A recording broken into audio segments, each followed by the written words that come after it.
Hi, I'm Ted from Everything Attachments, and we're here today to show you how to measure and cut your PTO shaft to the proper length so you don't damage your tractor or your implement. And we're going to show you how you can measure it without having to mount your implement and then figure out that it's too long and have to dismount it and recut it. So we're going to show you where and how to measure. We've got a few simple tools here that we're going to use. We've got a shaft here that we're going to cut here shortly, so we're going to show you how to cut it. I've got a level that you don't have to have. You can use anything that's a straight edge. You can use anything from as simple as a hand hacksaw. If that's what you got, these aren't very thick, you can do it with that. You can also use a reciprocating saw or a sawzall, and then you're going to need a few tools and a marker. Every attachment is pretty much going to measure the same way. So what we're going to do, we've removed this PTO shaft, and all shafts, if they have a clutch, normally they're going to have a bolt in them. If they don't have a clutch, they may have a pin design in them like a shaft we're going to show you. So we remove the bolt, we remove the shaft. All PTO shafts are going to have a place where the bolt goes through that's going to be cut out. And so that's where we're going to measure from, is where the bolt goes through. We're going to put a straight edge across the center of the pins. Measure from where the bolt goes through on your PTO shaft to the center of the pins, you're 9 inches. We're going to measure on this end, we're going to measure to the end of the shaft because you need to be able to put your shaft on where that one will always be attached. So from the center of this to the edge of the PTO shaft is 22 inches. So 22 and 9, you've got 31 inches. That's what it would be, and that's going to bottom out at 31 inches. So you want at least 2 inches of clearance there so you don't have any problems if something gets closer. So our shaft is measuring, we're going to measure from the bolt to the end, and it's 32 inches. So we're going to be 32 inches, and we have a 31-inch measurement.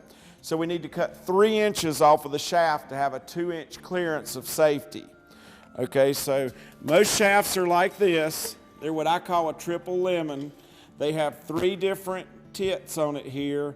One of them has a flat place, which is called a common spline. And you can find it, you simply look for your flat place, or you'll be hunting all day to try to locate where to line this up. So we're going to show you, when you're cutting your shaft, you're going to have to cut both sides. If you're 3 inches too long, like we are in this case, we're going to cut 3 inches off of the shield. We're going to mark it, cut 3 inches off the shield. Then we're going to cut 3 inches off the steel tubing. Same way with the other side. If you only cut one side, it won't go any further together. So you're going to have to cut both sides. Okay, so now we're in the metal room, and we're not going to cut the shaft that came off that tiller because that will be shipped to a customer, and just depending on what size tractor he's got, he may or may not need to cut it differently than we do for our tractor. So we've got a standard shaft here, and we're going to cut 2 inches off this particular shaft. We're going to mark our shield on the outside, then we're going to pull it apart. This one happens to be a square tube. We're going to cut this shield 2 inches. One thing to remember, when you're cutting 2 inches, you cut the same amount off your shield as you do your pipes.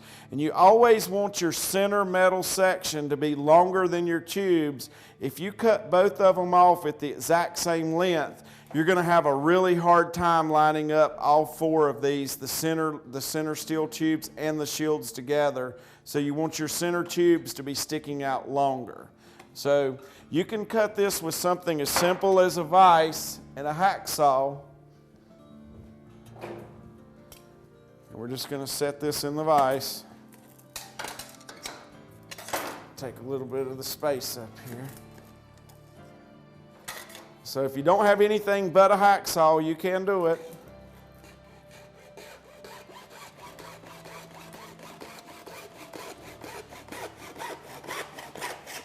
And just continue on through. But since we have a bandsaw here, we're going to do it the easy way.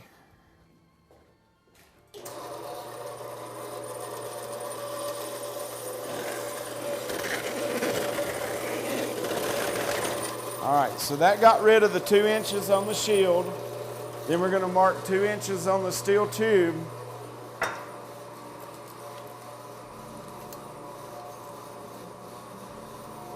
And that'll leave us with about 3/4 of an inch of tube sticking out past the cover. We've cut this outer shield 2 inches, we've cut the inner steel 2 inches. So now we're going to do the other side. So a Sawzall works real good for this. A hacksaw works fine, it's just a little bit of labor. But since we've got a bandsaw, we're going to cheat just a little bit and cut it. And you would mark that at 2 inches. As long as you've got some steel tube hanging out, you're going to be good.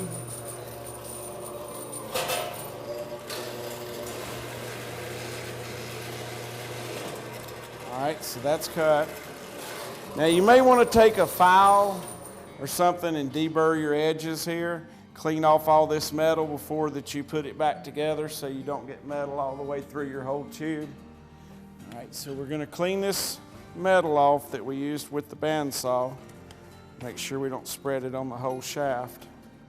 The edges look pretty clean, so I don't believe we'll have to file this one. See, that way the reason you want the steel tube out further than the shield so you can line up your center, then the outside is real easy. If you cut them both flush, you're going to have a hard time lining up all 4 pieces. We're going to put all this back together and then show you the difference of what the angle makes of the length of the PTO when you're getting ready to use your implement. We're going to line our bolt holes up.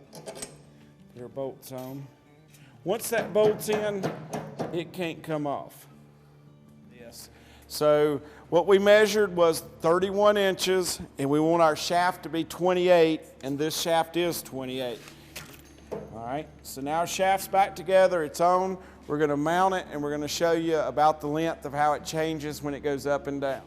All right, now I'm going to hook the PTO shaft up before I hook the top link up, just because it's going to make it easier. So what we ended up with was exactly what we wanted. When it's all the way collapsed, we've got about 2 inches at the end of here, but keep in mind the tiller is a little bit lower than, in other words, this shaft is just a little bit uphill, so when the tiller comes up a little bit, that's going to be its closest point, so it's going to get a little closer than what it is right now. All right, then you're going to pull back on this ring here. That's what releases the balls. And what I usually do is I go all the way on a little bit further and then pull back until you hear it clip and lock, and that way you know it's on there.